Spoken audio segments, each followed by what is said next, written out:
Technical problem है, इनका कुछ पता लगता नहीं है। इतिहास ये एक्चुअल में दो शब्दों से मिलकर बना है। एक शब्द है इति, दूसरा शब्द है हास। इति प्लस हास, दोनों का मतलब क्या है? इति का मतलब होता है पहले या पूर्व में, आज से पहले। हास का मतलब बीत गया या फिर बीता हुआ या बीत चुका, कोई प्रॉब्लम नहीं है। देखो, इतिहास दो शब्दों से मिलकर बना है। कौन कौन से दो शब्द?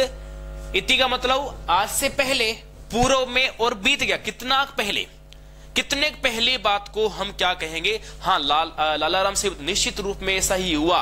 बिल्कुल, आप थोड़े से और भी हाई लेवल की बात कर रहे हो, वास्तव में आप फर्स्ट ग्रेड के लेवल की बात कर रहे हो, लेकिन मैं जो करा रहा हूं बिल्कुल जीरो लेवल से उठाऊंगा आपको, क्योंकि हमेशा जो डेवलपमेंट की शुरुआत होती है वो जीरो लेवल से होती है। न कि आप जब ये तो थोड़ी आप जैसे स्कूल गए थे जाते ही थोड़ी है लो गुरुजी हमारा तो बच्चा है 8 साल का, ये पकड़ो 1 लाख रुपए, इसको 10वीं की डिग्री दे दो। पॉसिबल है क्या? नहीं है ना। नर्सरी में, सेकंड में, थर्ड में, फोर्थ में हाँ फिर पॉसिबल है कि आप एक आधी क्लास कूद सको, जंप लगा लो, वो बाद में पॉसिबल होता है। लेकिन आपको स्टार्टिंग स्टेप तो देखो आपको यहाँ पर ये आपको पार करनी पड़ेगी, और मैं ये बताऊंगा। अब अच्छी है ये, आप लगाओ, इसमें कोई प्रॉब्लम नहीं है। आज से पहले बीत गया, कितना पहले बीत गया, कितना पुराना होना चाहिए उसका भी हमें ध्यान रखना पड़ेगा। जैसे अभी मान लो टाइम हो गया 6:10 समथिंग, ये टाइम है 6:10 का लगभग टाइम है। अब जैसे प्राचीन की बात करें, जैसे कि आज से 25 साल पहले दुनिया में मान लो कोई आया था जिसके आगे था, थी, थे लग गया, मतलब वो बात बीते हुए काल की आ गई, तो भूतकाल की बात आ गई, तो मतलब बीत गया, वो इतिहास की बात है। चलो 25 साल पहले दुनिया में कोई मैं आया था या कोई और आया था। इसके अलावा मान लो कोई 2005 में जन्म आया, कोई 10 में जन्म, वो प्राचीन बात है। आज से 70 साल पहले देश हमारा आजाद हुआ था, 47 में हुआ था, तो इतिहास की बात है। आज से 4 लाख साल पहले मानव का जन्म हुआ था, तो इतिहास की बात है। मतलब वर्तमान समय से अब जो टाइम क्या है 6:10।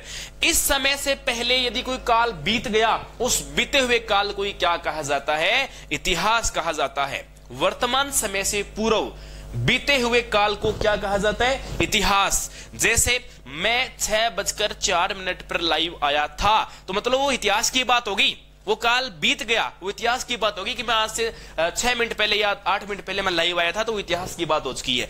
तो ये होता है आज से बीता हुआ काल। डेफिनेशन कोई नहीं पूछेगा, आप हिस्ट्री पढ़ रहे हो, आप बेसिक शब्दों का आपको ज्ञान होना चाहिए। हाँ, अभी भी महेश पूनिया राम राम, बिल्कुल राम राम, सभी को राम राम। तो अब थोड़ा सा कमेंट थोड़ा सा कम करें, क्योंकि फिर मेरे इधर ध्यान डाइवर्ट रहता है। तो फिर चलो, फिर मैं आप करते रहो कमेंट, फिर मैं ध्यान दे नहीं पाऊंगा, मैं इधर आपको लगातार बताया जा रहा हूं। ओके, तो अब आगे कड़ी आगे देखने कैसे। तो मैं आपसे एक प्रश्न करूंगा, तो आप मुझे जो कमेंट कर रहे हैं, मेरे को राम राम और सलाम कर रहे हैं, उन सबसे के गुजारिश, एक प्रश्न है मेरा, आप मुझे जवाब दीजिए। इतिहास की शुरुआत हमें कहां से करनी चाहिए?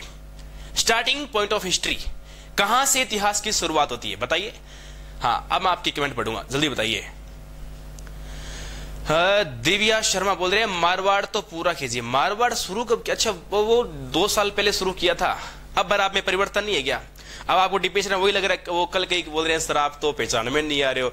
तो देखो क्या है कि समय का भरोसा नहीं, कब पलटी मार जाए। लालाराम बोल रहे हैं प्रागैतिहासिक काल से। अच्छा, आदि काल से, फास्ट लेवल, कोई फास्ट नहीं है। बटनेर के किले से, ये दिनेश मेघवाल, शाबाश। ये मनोहरी बालक कहां से है? अच्छा, रोनी चौधरी पाषाण काल से। अच्छा, सब अलग अलग बोल गए। पंकज राय, हाँ तो आप कुछ और बोल दो। अच्छा, रीना पूनिया उद्भव से, कुछ पास में पहुंच रहे हैं। हाँ, और बताइए। 1 मिनट और देता हूं आपको। बहुत शानदार प्रश्न है। इतिहास का शुरुआती बिंदु किसे कहा जाता है? Starting point of history.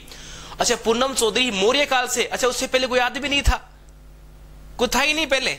Maurya काल में पहली बार आदमी आएगा इस धरती पे। सर क्या युद्ध होगा? हाँ, हो रहा है युद्ध, ये युद्ध ही तो है, और क्या तोप आ जाएगी, और क्या। अरे क्लास लग रही है, युद्ध की बात बाद में करेंगे, एक बार पहले क्लास। गुमराह मत करो मेरे को, आप साइको बाद में यूज करना। Good evening. हाँ ठीक है, मेरे प्रश्न का जवाब दीजिए पहले। ठीक है, चलो मैं देता हूं। आपने अब आपके पास जवाब नहीं है। अच्छा, एक बोल रहा रामायण से, चलो ठीक है, रामायण महाभारत और कहीं बफरिंग हो रही है। इतिहास की शुरुआत कब हुई है? एक बात सुनो, आप खुद देखो, आपकी पहचान कब से है? जब से आपका जन्म हुआ है। जब से मानव का जन्म हुआ है तभी से इतिहास की शुरुआत हुई है। आप मान लो भी लगभग टीनेज क्रॉस कवर कर गए चुके होंगे, कोई 20 साल का, कोई 22 साल का, कोई 25, कोई 30 साल का होगा। तो आपका नाम और आपकी पहचान कब से शुरू हुई है? जब से आपका जन्म हुआ है। तो इतिहास की शुरुआत भी कहां से होगी? जहां से मानव का जन्म हुआ है, व्यक्ति विशेष का जन्म हुआ है। अब हमें यह जानना है कि व्यक्ति का जन्म कब हुआ था, किस काल में जन्म हुआ था। अच्छा, प्रागैतिहासिक काल। विद्यार्थियों, आप अनुष्का विष्णु प्रयास कर रहे हो, आप वो हिस्ट्री को समझने के लिए पार्टीशन में रखा गया है, प्रागैतिहासिक काल, ऐतिहासिक काल, आद्य ऐतिहासिक काल। वो तो हिस्ट्री को समझने के लिए इतिहासकारों ने इसको डिवाइड किया है, आप तो उसका पार्टीशन बता रहे हो। मेरे क्वेश्चन की लैंग्वेज को समझिए, मैं क्या पूछ रहा था। मैं पूछ रहा था कि व्यक्ति का जन्म या इतिहास की शुरुआत कब हुई है, स्टार्टिंग पॉइंट ऑफ हिस्ट्री। मैं ये पूछना चाहता हूं, न कि आपसे हिस्ट्री का क्लासिफिकेशन मांग रहा हूं आपसे मैं। गुड इवनिंग, वो तो ठीक है। हाँ, एक था मन्नू, प्रियंका कुमारी शाह। अच्छा, फिर क्या हुआ इसके बाद? क्या बात है? अच्छा, हाँ बिल्कुल ले आ सकता हूं, मैं प्रयास कर रहा हूं, मैं आपके लिए तो जान दे सकता हूं। क्या बात करते हो आप? प्रागैतिहासिक काल। चलो ठीक है, अब बहुत देर होगी। अब आप नहीं, मैं जो चाहता हूं वो जवाब नहीं दे पा रहे हो, आप विद्वान होंगे, लेकिन अब आगे देखो क्या है। मानव का जब से जन्म हुआ है तब से इतिहास की शुरुआत मानिए, पर मानव का जन्म हुआ कब है? तो वास्तव में सही है, उस काल को हम वास्तव में नाम देते हैं पाषाण काल नाम देते हैं। ये तो है हमारे हिस्ट्री के हिसाब से काल बांट रखे हैं। मैं कुछ मानव की उत्पत्ति की बातें बताता हूं आपको, खुद आप 5 मिनट बाद खुद बता दोगे इतिहास का उदय कैसे हुआ था। बता देता हूं, आपने ज्योग्राफी में पढ़ा होगा कि सर्वप्रथम मानव का जन्म किस महाद्वीप पर हुआ था? तो वहां आपको एक शब्द मिलता है अफ्रीका। सबसे पहले मानव का जन्म किस महाद्वीप पर हुआ था? अफ्रीका महाद्वीप पे जन्म हुआ था, इसलिए अफ्रीका महाद्वीप को मानव जन्म का महाद्वीप कहा जाता है। देखो, आप ये सोचोगे मैं ज्योग्राफी पे कैसे आ गया, ज्योग्राफी पे कैसे, इसका एक कारण है, आप खुद समझते जाओगे। क्षेत्रफल की दृष्टि से दूसरा सबसे बड़ा महाद्वीप है और उस महाद्वीप का नाम आता है, उसे हम बोलते हैं अफ्रीका महाद्वीप। दैट सपोज ये आपका अफ्रीका महाद्वीप है। अफ्रीका महाद्वीप में एरिया की दृष्टि से सबसे बड़ी यहां एक झील आती है। क्षेत्रफल की दृष्टि से यहां पर एक सबसे बड़ी झील आती है। ये मान लो आपकी झील है, कूद मत जाना, डूब जाओगे, गहरी बहुत है, 70 फीट से प्लस गहरी है ये आपकी झील। इस झील का नाम है विक्टोरिया झील। इसका नाम है विक्टोरिया झील। कहते हैं विक्टोरिया झील के पास, इसके पूर्वी भाग में, यहां पर सबसे पहले मानव का जन्म हुआ था। सबसे पहले मानव का क्या हुआ था? जन्म हुआ था। जैसे आप कल्पना कर रहे हो, तो वे आदमी वैसा नहीं था आज की तरह सुंदर सुंदर ऐसे चश्मा लगाना, सुंदर सुंदर बाल करके आना, सुंदर सुंदर दाढ़ी रखना, सुंदर सुंदर कॉस्मेटिक यूज करना, ये वो फलाना दिमका, ऐसा मानव नहीं था पहले। तो विक्टोरिया, इसको भी मैं डिफाइन करूंगा, विक्टोरिया के नाम से बहुत पॉपुलर बातें आती है विक्टोरिया के नाम से, तो मैं बताऊंगा विक्टोरिया क्या है। ठीक है, पहले मैं जो बात कर रहा हूं उस बात को हम पूरे क्लियर करते हैं। देखो, मानव का जन्म हुआ तो मानव क्या आज की तरह ऐसे ही था क्या? यदि खुजली रही तो यहां पर खुजली कर ली है, मुंह पे कुछ लगा तो इसको साफ कर लिया, रात को फिक्स टाइम पे सोना, फिक्स टाइम पे उठना, सुबह उठते बिस्किट खाना, फिर दूध पीना, फिर ये वो, ये हमारी मम्मी है, ये पिताजी है, ये हमारे ब्रदर है, ये हमारी गैंग है, हमें स्कूल जाना है, ऐसा कुछ था क्या? बिल्कुल भी नहीं था। उस टाइम में एक बंदर का नाम आता है चिंपैंजी बंदर, नाम सुना होता आपने। कहते हैं कि व्यक्ति जो माना गया या आज का मानव, वो चिंपैंजी बंदर का वंशज है और उस बंदर की भांति इंसान हुआ करता था। उसका केवल एक ही टारगेट था। उसका केवल क्या था? एक ही टारगेट था। और उस टारगेट उसका क्या था? सारे दिन क्या करना? भरण और पोषण करना। सारे दिन क्या करना? भरण और पोषण करना। हाँ, वहां से पावर दो उसको। भरण और पोषण करना इसका काम था। वो भरण पोषण कैसे करेगा? जैसे आप एक बच्चे को देखते हो, आप कुछ भी उसको हाथ में पकड़ाओगे तो वो हमेशा ही क्या डालेगा? मुंह में डालेगा। उसको नहीं पता, आप छोटे से बच्चे को देखना, 6 महीने का बच्चा होता है, उसको बाइक की चाबी देना, जैसे आप चाबी दोगे वो हाथों हाथ मुंह में डाल जाएगा। उसको पता नहीं है कि वो खाने लायक है नहीं, पर वो ट्राई क्या करता है, उसको एक काम से मतलब है, वो क्या है, भरण और पोषण। वो 10 दिन का बच्चा है, उसको भी पता है भरण पोषण क्या होता है, और इसके बाद में भी उसका मतलब किससे रहता है, भरण और पोषण से उसका संबंध रहता है। ठीक है, ये बात आपकी कंप्लीट। तो वो आदमी भी कैसा था, उसका संबंध केवल भरण और पोषण से था। आदि मानव पूर्णतः हाथ और पैर दोनों का चलने में यूज किया करता था, घूमता रहता था। गोरिल्ला, गोरिल्ला नहीं कह सकते आप, देखो गोरिल्ला की तरह कह सकते हो पर गोरिल्ला नहीं कह सकते। हाँ, गोरिल्ला के तरह होता था, पूरा शरीर पे बाली बाल दिखने में सूगला एक नंबर का, इस प्रकार से हुआ करता था। उसका काम क्या, उसके सामने कोई भी आएगा, एक बार उसको ट्राई करेगा, खा के देखेगा कि हाँ एडजस्ट हो सकता है नहीं हो सकता है। और उस काल के अंदर न तो कोई सोना था, न कोई लोहा था, न कोई तांबा था, न कोई और धातु था। और उस टाइम में चला करता था ओनली वो था उस टाइम में क्या, पत्थर, जिसे हम इंग्लिश में स्टोन बोलते हैं। तो पत्थर था, और पत्थर को संस्कृत भाषा में क्या कहा जाता है, पत्थर को संस्कृत भाषा में पाषाण के नाम से जाना जाता है। तो अब देखो धीरे धीरे क्या होगा, वो आदि मानव सारे दिन भरण पोषण की उम्मीद में रहता है। खाता क्या है, पेड़ों के पत्ते, पेड़ों की छाल, इनको खूब खाता रहता है। इसका और कोई खाने पीने से मतलब है, कहीं भी सो गया। जैसे आजकल आप देखते हो, जैसे कि आजकल कोई कुत्ता होता है, उसको ये मतलब है क्या, शाम को आज सांझ हो चुकी है, शाम हो गई, चलो मम्मी हमारे घर पे चलते हैं। उसको टेंशन है क्या कि कहाँ मेरा बेडरूम है, कहाँ मेरा वॉशरूम है, कहाँ मुझे सोना है। और चलते तो वॉशरूम ना ले, कहीं पर भी कोई कार मिलेगी तो उसका वही मतलब अस्थायी वॉशरूम बन जाता है उसका। तो मतलब अब ये जियो में ये तो होता है, जहां भी जगह मिली वहीं एडजस्ट करके किसी प्रकार से सो जाएंगे। NH8 है, होगा भारत का सबसे बिजी राजमार्ग, लेकिन उसको सोना है तो वो वहीं सोएगा। उसके दिमाग में आ गया कि मुझे तो NH12 पे आज यहीं पर ही मूत्र विसर्जन करना है, तो वहां पर भी मूत्र विसर्जन करेगा, उसको कोई मतलब नहीं है। ऐसा ही मानव था, इसके दिमाग में आ गई तो आज मेरे को पत्थरों में सोना है तो वो सोएगा। नो रेजिडेंस, इसका कोई रेजिडेंस नहीं था। हाँ, एक्सप्लेन तो देखो करना पड़ता है, आप सबकी कृपा है। तो उसका कोई फिक्स निवास स्थान नहीं था, न कोई रहने का स्थान था। तो इस प्रकार से वो धीरे धीरे है जंगली, क्या करता है, पूरा जंगली है, कोई किसी से मतलब नहीं है, खाता पीता कंद मूल पेड़ पत्ते खाते रहता है, विकास की अवस्था में है। और एक बात, अब मैं ज्योग्राफी की बात कर रहा हूं, उस पूरी बात को बराबर यहां रख रहा हूं। और अब आप देखो कि आगे क्या होगा, कुल ज्योग्राफिकल बातें हैं उनको मैं साथ आधार रखूंगा ताकि उसमें भी आपका विकास रहे। इसी विक्टोरिया झील से एक नदी का उद्गम होता है, और इस नदी का नाम है नील नदी। दुनिया की सबसे लंबी नदी है जिसका नाम है नील नदी। यहां एक सागर है, टैथिस सागर का विश्व में सबसे बड़ा अवशेष जिसका नाम है भूमध्य सागर। और ये नील नदी निकलकर विक्टोरिया झील से कहां जाके गिरती है, भूमध्य सागर में जाके गिरती है। मिस्र का वरदान, नील का वरदान मिस्र को कहा जाता है। मिस्र भी इस नदी किनारे आया करता था, ये सब बातें इसके अंदर आती है। ठीक है, अब ये देखो आदमी का जन्म यहां हुआ है। देखो आदमी, मैंने क्या बताया, इस झील के पूर्वी भाग में सबसे पहले यहां मानव के अवशेष मिले थे, यही व्यक्ति का क्या वो जन्म हुआ था, तो इस नदी के आसपास ही रहेगा ना। अब क्या हुआ कि वो आदमी धीरे धीरे विकास में चलता रहा। उसका परिचय न तो भी आज तक पानी से हुआ है, उसे नहीं पता कि पानी से प्यास बुझती है, नहीं पता, बस वो कंदमूल खाता है। नहीं कभी आज तक उसका परिचय आग से हुआ है, उसको ये नहीं पता आग क्या होती है, अग्नि क्या होती है, फायर क्या होती है, नहीं पता कि आग क्या होती है। अब क्या हुआ, वो जितने भी औजार बनाया करता था वो सारे के सारे बनाता था पत्थर से। टोटल औजार पत्थर से बनाएगा, रगड़ रगड़ के। अब आपको पता है, कभी आपने बचपन में ट्राई किया होगा, पत्थर जब घसाते हो, उनको भिड़ाते हो आपस में, तो आपको पता है चिंगारी निकलती है। और आप बचपन में बड़े खेला करते थे, मैं तो बहुत खेलता था, मुझे तो अच्छी तरह याद है, आपका पता नहीं है मुझे। पत्थर को जो भिड़ाते थे आपस में, जो ट्रेन पटरी के आसपास होते हैं, उनमें चिंगारी निकलती है, और वो घर्षण करता था उनसे चाकू बनाना, औजार बनाना। क्योंकि उस टाइम में न कोई धातु था, लोहा तांबा कुछ भी नहीं था।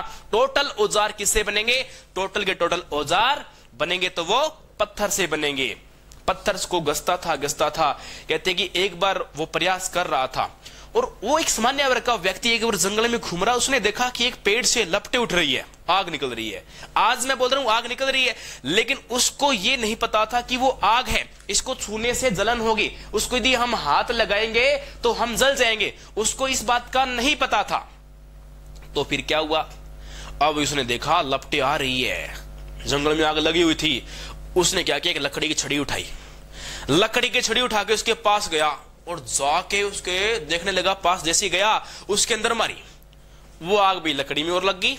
उसने सोचा ये भयंकर आफत होगी आज, ये क्या मामला है। उस लकड़ी में भी आग लगी और जैसी लकड़ी को उठा के उसने उधर साइड में फेंकी, सूखी वहां घास थी और वो आग उस घास के अंदर भी लग गई। वो जो घास थी, वो घास सारी वो जो आग थी उस घास के अंदर भी आग लग गई। अब क्या करें, पूरे जंगल में भयंकर आग लगी। अब जैसे ही जंगल के अंदर आग लगी तो लगने के कारण फिर नुकसान हुआ, जंगल और बुरी तरह तबाह होने लग गया। और तब तक वो आदमी मांसाहारी भी हो चुका था, जीवों को भी वो खाने लग गया था, जीव भी वो खाया करता था, मांसाहारी भी था। अब जीव खाता था तो अब नुकसान क्या हुआ, जीव खा नहीं पाएगा क्योंकि जंगल के अंदर जितने भी जीव थे लगभग जल चुके थे। अब उस मानव का जो मन था थोड़ा सा उदास हो गया, बिल्कुल उदास हो गया उसका मन। बोला यार ये क्या हुआ मेरे साथ में, जितने जीव थे जल गए, खाऊं तो खाऊं क्या। अब उसने मन को मारकर वो जले हुए जो जीव थे उन जले हुए जीवों को खाने का प्रयास किया। जैसे ही जले हुए जीवों को खाने का प्रयास किया तो उसको पहले की अपेक्षा 20% एडवांस में आनंद आया। बोला यार वाह वंडरफुल, कितना स्वादिष्ट, बस नमक मिर्च की कमी लग रही है इसके अंदर। तो जो नॉनवेज खाया उसने, जले जीवों खाया, जो जला हुआ था तला हुआ था उसके आग के अंदर जल चुका था और उसको खाने में बड़ा ही अच्छा लगा। और जैसे ही अच्छा लगा तो फिर अब उसको ये कैसे पता लगे वो आग थी क्या, वो आग लगी तो लगी कैसे। यदि यही बात आज बोल दे कि आग लगानी है, भाई साहब इतने खतरनाक ऐसे मानव बैठे हैं बिना लाइटर माचिस की आग लगा देते हैं, है कि नहीं। आग जलाना और लगाने में फर्क होता है। व्यक्ति ने अपनी जीवन में सबसे पहले कोई क्रियाकलाप सीखा तो वो था आग लगाना या जलाना। आग लगाने वाला काम तो जैसे तो आज को पता है कौन करते हैं, वो आग लगाने वाला काम वो अलग होता है। आग जलाना सीखा था। मानव का पहला क्रियाकलाप कौन सा है, ध्यान रहे फर्स्ट ग्रेड के अंदर 2011 में आया था ये आग जलाना। मानव का प्रथम क्रियाकलाप है तो वो क्या हो जाएगा। हाँ कई बोल रहे जुबान से आग वास्तव में लगा देते हैं, भाई साहब जुबानी आंखों से आग लगा देते हैं। ऐसे ऐसे ही मानव बैठे हैं यहाँ, मनोहारी बालक ऐसे ऐसे बैठे हैं, क्या बात करते हो आप। आग जलाने वाला काम ठीक है कंप्लीट। देखो मेन बात देखो, एंटरटेनमेंट से मैं तो ऐसे ही पढ़ाऊंगा, देसी आदमी ऐसी तरीके से पढ़ाते हैं। तो आग जलाने का मतलब यह है कि व्यक्ति का प्रथम क्रियाकलाप था अग्नि को जलाना। व्यक्ति का सबसे पहले प्रिय पालतू जानवर था कुत्ता। कुत्ते की आकृति वाला देश कौन सा है, पाकिस्तान। जैसी आकृति वैसे ही काम करता है, जैसी आकृति वैसे ही काम करता है ये। तो व्यक्ति का सबसे पहला जो जीव था वो कौन सा था, पालतू, वो कुत्ता था। इस बात का भी ध्यान रखना है। अभी भी वो आदमी आदि मानव है, उसको कोई कटिंग से मतलब नहीं है, कोई कटिंग नहीं, कोई दाढ़ी नहीं, कोई रेजिडेंस नहीं, कोई आपका उसका नेटिव प्लेस नहीं, उसका कोई भी फिक्स नहीं है। वो घूमता रहता है जहां भी स्थान मिले। हाँ लग रहा है कि हाँ नाइट हो रही है, चलो सो जाओ, नाइट हो रही है तो सुबह उठ गए, चलो इसको कोई मतलब नहीं है, मुंह धोना चाहिए, ठीक है मम्मी मारेगी पापा मारेगी, उसको खुद को ही नहीं पता मम्मी कौन पापा कहां, उसको कोई पता नहीं किसी बात का। अब आगे जैसे जैसे चलता गया उस व्यक्ति के सामना आप ये मान लो, थोड़ी मैं नदी बड़ी बना लेता हूं ताकि आपको और भी अच्छी नदी दिखती रहे। नदी को पार करना है, नदी को पार क्यों करना है, परली पार जाना है ना। साजन मेरा उस पार है, मिलने को दिल बेकरार है, क्या बात है। अब देखो मान लो इस प्रकार से यहां विक्टोरिया झील इन पहाड़ियों तलहटी बनी हुई है और ये विक्टोरिया झील निकल के उधर जा रही है। अब वो मानव मान लो इस नदी के पास यहां पहुंच गया, ये मानव नदी के पास आ गया, इसको पार करना है। नदी ये हमारे राजस्थान जैसी नहीं है, जैसे यहां जयपुर में बाणगंगा है, हनुमानगढ़ में घग्गर नदी है। ये नदियों के नाम पे कलंक है वास्तव में। पानी तो साल में यहाँ 15 से 20 दिन मुश्किल से मिलता है, उसमें लड़ाइयां हो जाती है, पानी इसने चोर लिया उसने चोर लिया, ये लफड़े मिलते हैं। नदियां तो वास्तव में नील नदी है, ब्रह्मपुत्र नदी है, गंगा नदी है, यांगटीसी क्यांग नदी है, मिसिसिपी मिसौरी नदी है। ये दुनिया की बड़ी बड़ी नदियां हैं और ये हमारी दुनिया की सबसे लंबी नदी है। वास्तव में नील नदी की चौड़ाई कहीं कहीं पर तो 3 किलोमीटर है, कहीं कहीं पर 5 किलोमीटर है। अब आप खुद बताओ, जिस नदी की लंबाई 3 से 5 किलोमीटर है, आप खुद देखो, जिस नदी की लंबाई 3 से 5 किलोमीटर है वो नदी क्या है, वो तो समुद्र की बराबरी कर रहा है, समुद्र की होड़ी कर रहा है। आप खुद इसमें देख सकते हो। अब विद्यार्थियों, इस आदमी ने जैसे ही पानी के पास जाके पानी में घुसने का प्रयास किया, गुचल के खा गया और क्या हुआ, बुड़ बुड़ बुड़ हो गई बुरी तरह से। अब जैसे ही गुचल गया पानी में खा गया, उसको लगा यार बात बस कंट्रोल की नहीं है, वापिस बाहर हो लो अपने, तो मामला गड़बड़ हो जाएगा। वो आदमी फिर नदी से वापिस बाहर आया, बोला यार यहां तो आपातकाल सा लग रहा है, क्या करें, प्रॉब्लम है। पर वो भी जिद्दी है पूरा, क्योंकि उस व्यक्ति को उस नदी के पार कुछ दिख रहा था, यहां कुछ पेड़ दिख रहे थे, यहां का धरातल दिख रहा था। उसको लग रहा था वास्तव में यदि परली पार जाऊंगा तो मेरा काम चल सकता है। आपको पता हो तो 1988 में एक गाना आया था, आपको पता हो तो, कि साजन मेरा उस पार है, मिलने को दिल बेकरार है। आजकल विद्यार्थियों 2015 के बाद थोड़ी सिचुएशन अपोजिट हो चुकी है। वो पता है कैसी है, कि साजन मेरा उस पार है, जल्दी से यानी दूसरा तैयार है। आजकल सिचुएशन विपरीत आ चुकी है, ये अपोजिट सिचुएशन है। तो विद्यार्थियों ये मानव उस पार जाएगा, विभिन्न इसको प्रयास करने पड़ेंगे। इसने लंबा प्रयास किया, लकड़ी की नाव बनाने की ट्राई की, और भी बहुत से प्रयास किए। तब तक उस व्यक्ति को इस नदी के किनारे रहने की लत लग चुकी थी, इस नदी के आसपास रहने में आनंद आने लग गया था, और उस व्यक्ति ने इस नदी के आसपास ये अपना रेजिडेंस बनाना फिक्स कर लिया। अब आपको पता है कुछ कुत्ते होते हैं, वो पता है अपनी छोटी छोटी गुफा सी बना के रहते हैं, जिन्हें घूरियां बोलते हैं, गुफा बना के रहता है। वो मानव सबसे पहले मिट्टी के अंदर इस प्रकार से घूरियां बना के रहने लग गया था। अब उस आदमी ने, उस मानव ने 6 महीने बाद जैसी नदी को पार करना सीख लिया, तो उसको अपने उस निवास स्थान, उस रेजिडेंस की उसे याद आने लगी। बोला मैंने इतना प्रयास करके कि यहां बनाई थी और यहां गुफा बनाई, तो मैं वहीं जाके रहूंगा। अब आदमी जब निवास स्थान फिक्स कर लेगा तो क्या वो सभ्य हुआ कि नहीं हुआ, कुछ उसमें सभ्य के लक्षण आने लग गए। और आप देख सकते हो आदमी पहली बार नदियों के किनारे ही सभ्य होने लगा था। इसलिए सभ्यताओं का उदय भी कहां से होता है, नदियों के किनारे होता है। आप किसी भी सभ्यता को देख सकते हो, कालीबंगा सभ्यता है, बेराट सभ्यता है, गणेश्वर सभ्यता है, इसके अलावा उदयपुर की कई सभ्यता आती है, बालाथल सभ्यता है, बागोर सभ्यता है। जितनी भी सभ्यता वो नदी किनारे, क्यों, क्योंकि आदमी सबसे पहली बार यदि वो सभ्य हुआ था वो नदियों के किनारे हुआ था। और इसीलिए हमारे भारतीय नदियों को, यहां की नदियों को क्या बोलते हैं, यहां की नदियों को सभ्यताओं की जननी या सभ्यताओं की जन्मदाता कहा जाता है। किसको, यहां की नदियों को। तो यह बात आती है विद्यार्थियों, इस प्रकार से यहां हमारे सभ्यताओं का उदय होता है। हाँ, आयड सभ्यता, वेरी गुड। हाँ, अरे बहुत सभ्यता है, आयड से कुछ नहीं चलने, काम चलने वाला। राजस्थान में लगभग 170 सभ्यता स्थल बताऊंगा, 170 सभ्यता स्थल है। हाईलाइट जिसे करना है उसे करेंगे, नो प्रॉब्लम, टेंशन लेने की कहीं पर आपको जरूरत नहीं है। लेकिन मैं बता रहा था कि हमारी इस नदियों को सभ्यताओं की क्या कहा जाता है, जननी कहा जाता है। तो इस प्रकार अब तक हमने जो पढ़ा वो काल कौन सा था, वो समय क्या था, उस समय को हम किस नाम से बताएंगे, इन सभी पूरी बातों को बताते हैं। हम देखते हैं, अभी देख के बताते हैं इन सबको। अब तक जो मैंने काल बताया, कब तक का, जब तक व्यक्ति क्या नहीं हुआ, सभ्य नहीं हुआ, तब तक के काल की हम बात कर रहे हैं, सभ्य तक की बात है। ओके, अब कहां पेपर में आने लायक बात है, सीक्वेंस पूरा ध्यान रखना है और रिपीट लगाना है। बेशरम हो जाओ, शर्म नहीं करनी किसी की, मेरे साथ रिपीट करते रहा करो, नो टेंशन नो फिकर। आगे अपने आप बोले ना, कल बताया था आपको। अब तक जो काल था सभ्य होने से पहले का, उस समय कोई भी धातु नहीं था, इसलिए उसमें चलता था पत्थर ही पत्थर। इसी कारण इस काल को कहा जाता था पाषाण काल के नाम से, या स्टोन एज पीरियड के नाम से इसे जाना जाता था। और इस पाषाण काल को 3 भागों में बांटा जाता है। सबसे पहले आता है पूरा पाषाण काल, मतलब जब आदमी का सबसे पहले क्या हुआ था, जन्म हुआ था, क्या बात होगी, इसलिए इसको क्या बोलते थे, पूरा पाषाण काल। इसके बाद नंबर 2 जो काल आया, इसका नाम है मध्य पाषाण काल। नंबर 3 जो काल आया, इसको कहा जाता है नव पाषाण काल। ध्यान रहे, इसी नव पाषाण काल को क्या कहा जाता है, उत्तर पाषाण काल कहा जाता है। ठीक है,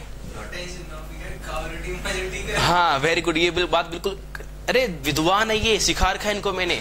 नो टेंशन नो फिकर, खाओ रोटी मांजो ठिकर।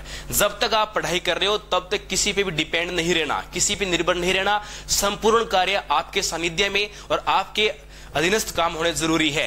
ओके, हाँ देखो ये विक्रम जी देखो इतने समझदार व्यक्ति। देखो पाषाण काल को 3 भागों में बांटा जाता है। देखो ये 3 भाग है। सबसे पहले पूरा पाषाण काल, नंबर 2 मध्य पाषाण काल, नंबर 3 नव पाषाण काल। किसी भी काल का एंडिंग जो टाइम होता है ना, ध्यान रहे उसको उत्तर के नाम से जानेंगे। यदि सिंधु काल का एंडिंग टाइम होगा ना, उसको हम किस नाम से जानेंगे?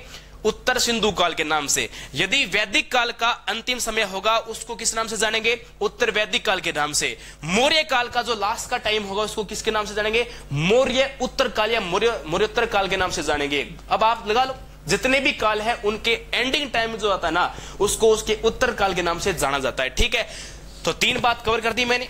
मैं पूरा प्रॉपर कब बताऊंगा ये पूरा इतिहास? जब मैं 5 तारीख के बाद फर्स्ट ग्रेड के सेकंड पेपर की तैयारी करवाऊंगा इतिहास के अंदर, तब मैं इनको पूरा डिफाइन करूंगा कि पाषाण काल के अवशेष कहां मिले। जो फर्स्ट ग्रेड हिस्ट्री के अंदर आएगा मैं पूरा समझाऊंगा, इसमें कोई किंतु परंतु नहीं है। ये मैं करा रहा हूं फर्स्ट ग्रेड के फर्स्ट पेपर के अकॉर्डिंग, या पटवारी की तैयारी कर रहे हैं, या जो भी राजस्थान जी के लगता है, इससे कम नहीं आएगा। मैं पूरा डीप से चल रहा हूं। ठीक है, हाँ जब खींचना होता तो आज तक मैं 1 घंटे में सभ्यताएं आपकी पूरी करवा भी देता होता, उसमें तो कोई किंतु परंतु नहीं है।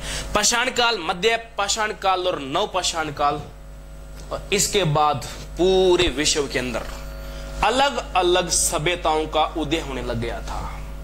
दुनिया की सबसे प्राचीनतम सभ्यता है नील की सभ्यता। नील की सभ्यता दुनिया की सबसे प्राचीनतम सभ्यता है, क्योंकि दुनिया में सबसे पहले व्यक्ति विशेष का जन्म कहां हुआ था? अफ्रीका महाद्वीप में। तो भारत की सभ्यता प्राचीन हो ही नहीं सकती। जब आपने खुद ने पढ़ा है कि व्यक्ति विशेष का जन्म अफ्रीका कंटिनेंट पे हुआ है, तो हमारा एशिया महाद्वीप तो और यूरोप तो आगे आ ही नहीं सकता। तो अफ्रीका की नदी कौन सी है? नील। तो नील की सभ्यता दुनिया में सबसे प्राचीनतम सभ्यता है। यह बात आप कह सकते हो कि क्षेत्रफल की दृष्टि से हमारे पूरे विश्व में सबसे बड़ी सभ्यता कौन सी है? तो आप कह सकते हो कौन सी सभ्यता? सिंधु घाटी सभ्यता के नाम से आप इसे जान सकते हो। ठीक है, हम पढ़े राजस्थान के सानिध्य के अंदर। राजस्थान हमारा सिंधु घाटी सभ्यता का अंग रहा हुआ है। तो इसके बाद मैं आज इतिहास का क्रम बता रहा हूं, इतिहास का उदय कैसे हुआ।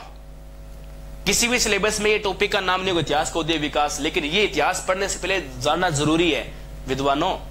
इसके बाद देखो हमारे भारत में जो उदय होता है, इस काल को बोलते हैं सिंधु काल। सिंधु काल को कहा जाता है सैंधव काल, इसी को बोलते हैं सिंधु घाटी काल, इसी को इंडस वैली सिविलाइजेशन के नाम से जाना जाता है। ओके, सिंधु काल और सैंधव काल और सिंधु घाटी सभ्यता, इंडस वैली सिविलाइजेशन या हड़प्पा सभ्यता एक ही नाम है। आप इतने चक्कर में मत पड़ो, क्योंकि वो इंडिया आपके मैं नहीं करवा रहा, मैं राजस्थान समझा रहा हूं। राजस्थान के सानिध्य में इतने शब्द बहुत है, सिंधु काल या सैंधव काल। इसके बाद यहां पर रचना होती है वेदों की। यहां जो काल आएगा उसका नाम है वैदिक काल। रिकनेक्ट कैसे हुआ? हाँ, आवाज सही आ रही है ना? ठीक है, तो सिंधु काल के बाद में वैदिक काल, और वैदिक काल के बाद में जो काल आ रहा है बड़ा ही महत्वपूर्ण है, और इस काल का नाम है उत्तर वैदिक काल। और उत्तर वैदिक काल के बाद में जो काल आने वाला है, इस काल का नाम है मौर्य काल। ये बात आप भी ध्यान रखोगे, हर काल के एंडिंग टाइम को उसके उत्तर काल के नाम से जाना जाता है। और इसके बाद मौर्य उत्तर काल। अब सबको पता है उत्तर उत्तर उत्तर, सबके बार बार उत्तर क्या उतारना है। मौर्य काल के बाद में यहां जो काल आएगा इसका नाम है गुप्त काल। गुप्तों का राज था। गुप्त काल के बाद वेरी गुड, आगे से आगे, अरे मजा रहा है, वेरी गुड, अभी तो शुरुआत है, अभी तो शुरुआत, आगे देखते जाओ आप। गुप्त काल के बाद जो काल आने वाला है उस काल का नाम है राजपूत काल। राजपूत काल के बाद यहां जो काल आएगा उस काल का नाम है दिल्ली सल्तनत।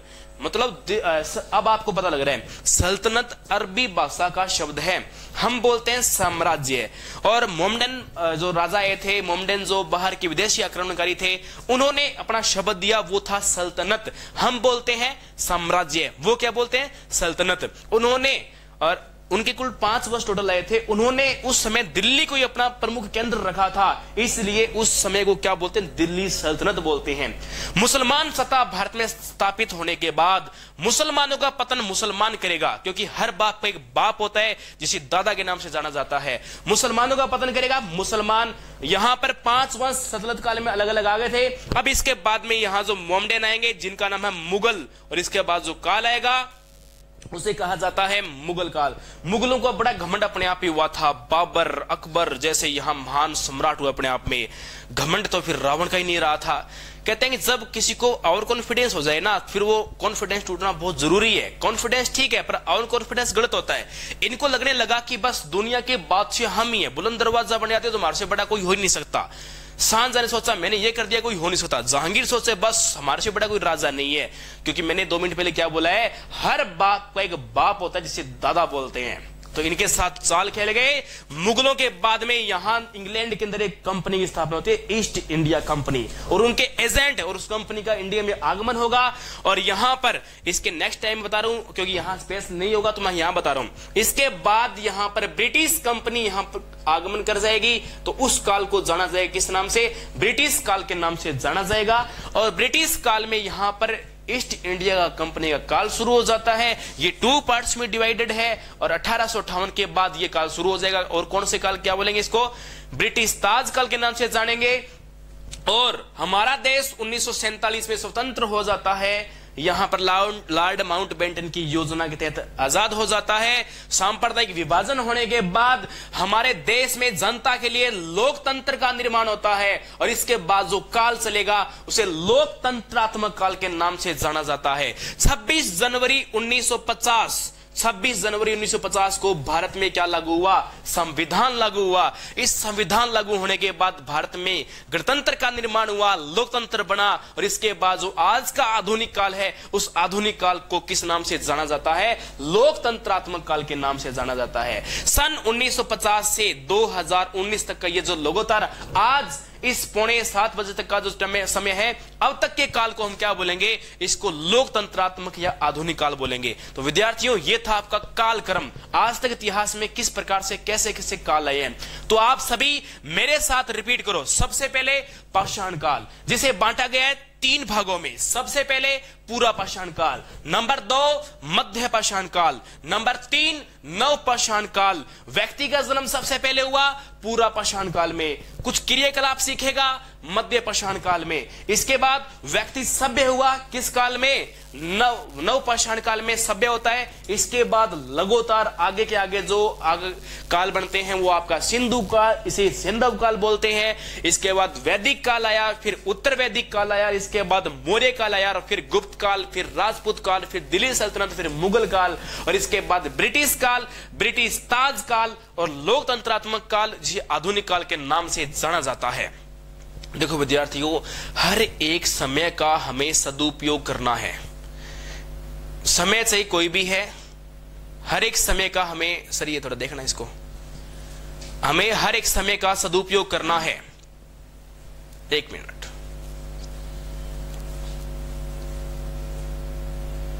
वापिस लाइव कर दो।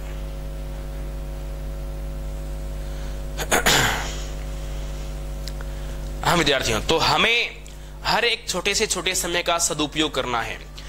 यदि आप सुबह सुबह 10 मिनट आप वॉशरूम में लगाते हो, तो उस समय का भी सदुपयोग करना है हमें। वहां पे इतिहास रिपीट पे लगा दो, कोई दिक्कत नहीं, नो टेंशन नो फिकर, चलने दो, कोई दिक्कत नहीं है। खाना खा रहे हो ना, तो दिमाग के अंदर आपके विषय की, आपके एजुकेशन की, आपके दिमाग में लहर चलनी चाहिए, बहुत जरूरी है। मजा तो तब आएगा कि इन पूरे कालों को आप एक सांस में बोल पाओ। कैसे? पाषाण काल, सिंधु काल, वैदिक काल, मौर्य काल, गुप्त काल, राजपूत काल, दिल्ली सल्तनत, मुगल काल, इसके बाद में ब्रिटिश काल, ब्रिटिश ताज काल, और आधुनिक काल। आप खुद देख लेना कि आप अपने आप में ये बोल पा रहे हो या नहीं बोल पा रहे। सर ये प्रॉब्लम क्या है, इसको सॉल्यूशन करो, इसका फिर से वो प्रॉब्लम होगी। करो, प्राउड करो।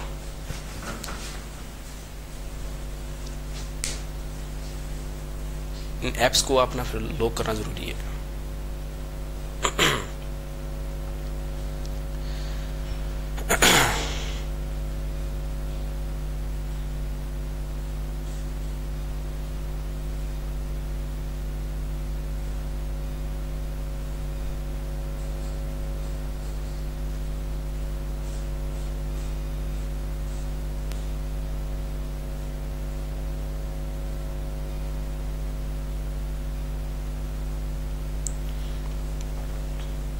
तो हाँ विद्यार्थियों, बीच में थोड़ी सी बफरिंग हो गई थी, बफरिंग थोड़ी सी प्रॉब्लम हो गई थी, कोई बात नहीं, वापिस हम उसी वे पे आ जाते हैं।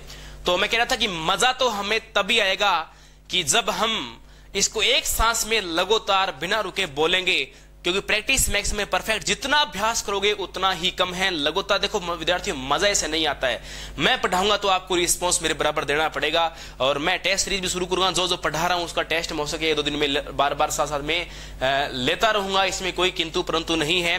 तो जैसे कि एक बार फिर से रिपीट लगाएंगे। आज हमने पढ़ा काल पढ़ा, और काल को कैसे बोलना है आप मेरे साथ बोलने का प्रयास करो। कैसे? पाषाण काल, सिंधु काल, वैदिक काल, और इसके बाद उत्तर वैदिक काल, मौर्य काल, गुप्त काल, राजपूत काल, दिल्ली सल्तनत, इसके बाद मुगल काल, मुगल ताज काल, मुगल काल के बाद ब्रिटिश काल, ब्रिटिश ताज काल और आधुनिक काल। ये हमारे काल थे। फटाफट फुल स्पीड रिपीट में बोर्ड किया करो, कोई दिक्कत नहीं है। 3-4 बार ट्राई करोगे तो इसके बाद बिल्कुल सही हो जाएगा, और कोई दिक्कत वाली बात नहीं है। हाँ, रीना पुनिया बोल देना सर टॉपिक पूरा तो उसके साथ टेस्ट भी लिया करो। बिल्कुल लेंगे, no problem, no tension, no फिकर। ठीक है, बता दिया मैंने। तो ये काल था, कंप्लीट है। अब इतिहास का विकास हुआ। ऐसे कौन कौन से ऐसे विद्वान आए जिन्होंने इतिहास को एक विकास रूप दिया था और इतिहास का लगातार विकास किया? तो मैं आज बता दूं या कल बताऊं? चलो बता देता हूं, थोड़ा कुछ बता देता हूं, बाकी हम कल बात करेंगे। थोड़ा कुछ बताता हूं विकास कैसे हुआ इतिहास का। मजा आ रहा है ना? बताओ कमेंट करके। अब कमेंट पढ़ूंगा आपके 2 मिनट लगातार। बताओ कमेंट करके मजा आ रहा है कि नहीं आ रहा है।